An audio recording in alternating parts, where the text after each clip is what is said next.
Breaking news చూస్తున్నాం. BRS working president KTR పై Congress party నేతలు ఫిర్యాదు చేశారు. ఈ మేరకు ఆయనపై చట్టపరమైన చర్యలు తీసుకోవాలని సైఫాబాద్ పోలీసులను రాజ్యసభ సభ్యుడు అనిల్ కుమార్ యాదవ్ ఆశ్రయించారు. సీఎం రేవంత్ రెడ్డిపై అనుచిత వ్యాఖ్యలు చేశారని వెంటనే యాక్షన్ తీసుకోవాలని కోరారు. రేవంత్ రెడ్డి ఢిల్లీ గులాం అని అంటూ కేటీఆర్ ట్వీట్ చేశారు. దీనిపై ఆగ్రహం వ్యక్తం చేసిన అనిల్ కుమార్ యాదవ్ ఖానాపూర్ ఎమ్మెల్యే వెడ్మా బొజ్జు సైఫాబాద్ పోలీసులకు పిటిషన్ ఇచ్చారు.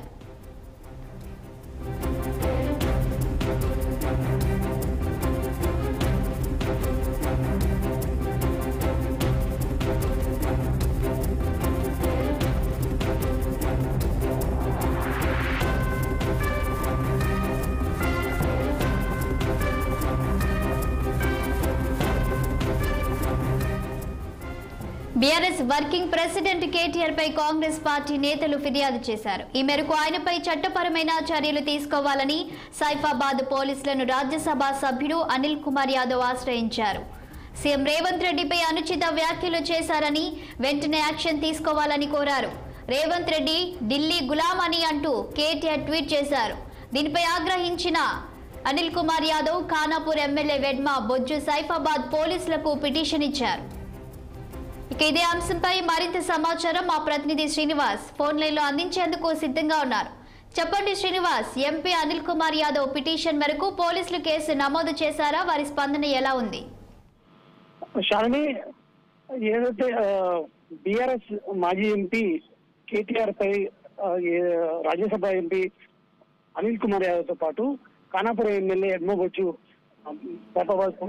పిఎస్ లో ఫిర్యాదు చేశారు. ఏదైతే సీఎం రేవంత్ రెడ్డిపై చేసినటువంటి వ్యాఖ్యలు, ఢిల్లీకి గులాం అంటూ కూడా కేటీఆర్ సీఎం రేవంత్ రెడ్డిపై కూడా వ్యాఖ్యలు చేశారు.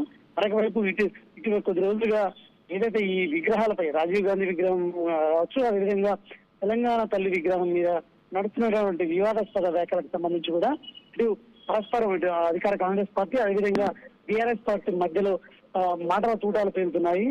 ప్రధానంగా రాజీవ్ గాంధీ విగ్రహాన్ని సెక్రటేరియట్ ముందు ఏర్పాటు చేయడానికి కాంగ్రెస్ ప్రభుత్వం సిద్ధమైంది. ఈ నేపథ్యంలో కూడా కేటీఆర్ కావచ్చు, అదేవిధంగా హరీష్ రావు బీఆర్ఎస్ నేతలు రాజీవ్ గాంధీకి తెలంగాణకి ఏంటి సంబంధం, రాజీవ్ గాంధీ విగ్రహాన్ని పెడితే మేము అధికారంలోకి వచ్చాక విగ్రహాన్ని కూల్ చేస్తామంటూ కూడా వ్యాఖ్యలు చేసిన పరిస్థితి. ఈ నేపథ్యంలో కూడా ఈ రోజు రాజీవ్ గాంధీ జయంతి రోజు కూడా సీఎం రేవంత్ రెడ్డి కౌంటర్ కేటీఆర్ కి గట్టిగా కౌంటర్ ఇచ్చే పరిస్థితి. ఈ నేపథ్యంలో కూడా గతంలో కేటీఆర్ కూడా పదే చెప్తున్న పరిస్థితి, సీఎం రేవంత్ రెడ్డి ఢిల్లీకి గులాంగిరి చేస్తారంటూ కూడా చెప్తున్న పరిస్థితి. ఈ క్రమంలో కూడా రాజ్యసభ ఎంపీ అనిల్ కుమార్ యాదవ్ కావచ్చు, అదేవిధంగా ఖానాపురం ఎమ్మెల్యే వెడ్మా బొజ్జులు ఈ రోజు కేటీఆర్ పై ఫిర్యాదు చేశారు. ఈ వ్యాఖ్యలకు కేటీఆర్ పై చర్యలు తీసుకోవాలంటూ కూడా, సీఎం రేవంత్ రెడ్డిపై చేసిన వ్యాఖ్యలపై చర్యలు తీసుకోవాలంటూ కూడా ఈ రోజు పిఎస్ లో ఫిర్యాదు చేసిన పరిస్థితి. Shalini, thank you Srinivas.